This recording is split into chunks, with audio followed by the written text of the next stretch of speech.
Over this past weekend, the Miss America pageant crowned their newest Miss Rhode Island. And joining us this morning is the newly crowned Miss Rhode Island herself, Kelsey Fournier. Good morning. Good morning. You're so shiny and so bright. I love it. So how are you feeling right now? You were just crowned. I'm so excited. I still can't believe this is even happening. This is my first pageant, so yeah, I'm very first honored. Pageant. So what made you get into it in the first place? I've always loved the Miss Rhode Island organization and the Miss America organization and everything they do for the community. They show talented women who are intelligent, who do so much for everyone around them, and I've just always admired those women and wanted to be like them. Now, of course, so this is the first time all your family and friends get to support you in a thing like this. How are they all doing with They're this? so excited. Yeah. They are beyond excited. My grandfather is probably the most excited person. It's actually his birthday today. Happy birthday. Happy it's birthday, his 90th birthday. Yeah, so tell us about the winning moment. Of course, we're showing it right now on screen. What was going through your mind? I was completely shocked. There were so many great, talented contestants, and I didn't think it was going to be me. And your name was called? Yes, I was completely shocked.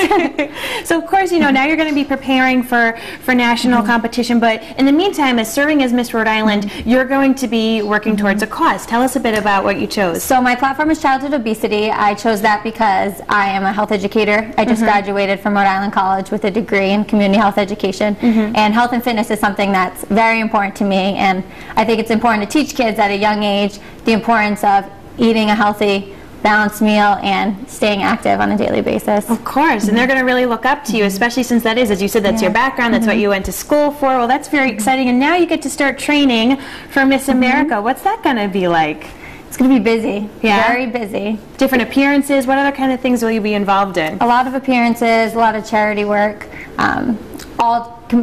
We have to prepare for all different components of Miss America.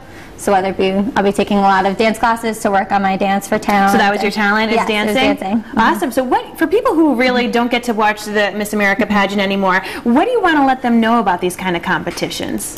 I think it's more than what you typically would think of when you think of beauty pageants. I know there's a lot of stereotypes around them, but I think if you ever met someone who is a title holder, your opinions would probably change about them. What was the, you know, as you said, this was your first time doing it, so what was kind of the most fun part for you for going through this process? I would say getting to meet the girls. I met so many amazing women in the process, and I'm actually still friends with them, so I made a lot of good friends in the process. Great, and they must be very excited for you. That's really fun. And of course, as I said, you're going to be training, but you've been training for other things. Of course, you were a Patriots cheerleader. So tell me how that experience maybe shaped you and got you ready to be confident. It definitely helped me compete for Miss Rhode Island. I was a New England Patriots cheerleader for 3 years, as well as a line captain, and it's very similar in the way where we're very involved in the community. It's a tough process even to just make the team. And you're representing an organization that's much larger than you, so you have to hold yourself to a much higher standard. Good. Well, you're used to that and being in the public eye. Now, when exactly is the national competition going to be? It's in January in Las Vegas. Awesome. The date hasn't been announced yet, but stay tuned. Exactly. And between now and then, where might Rhode Islanders be able to see you? You're going to be all over the community. Going to be at all different events. If you would like to book me for an event, you can go on missri.org, and there's a section on there to book me. And most likely you'll be going to speak to all these kids too, to teach them all about the healthy choices. In a lot of classrooms. Fantastic. Well, I'm so glad you're able to use that platform for good. It was a pleasure to meet you. And we're going to be wishing her national, good luck for the national competition. And next time, hopefully we see her, we'll be seeing you as Miss America 2013. Cross those fingers. Thank you. You're welcome.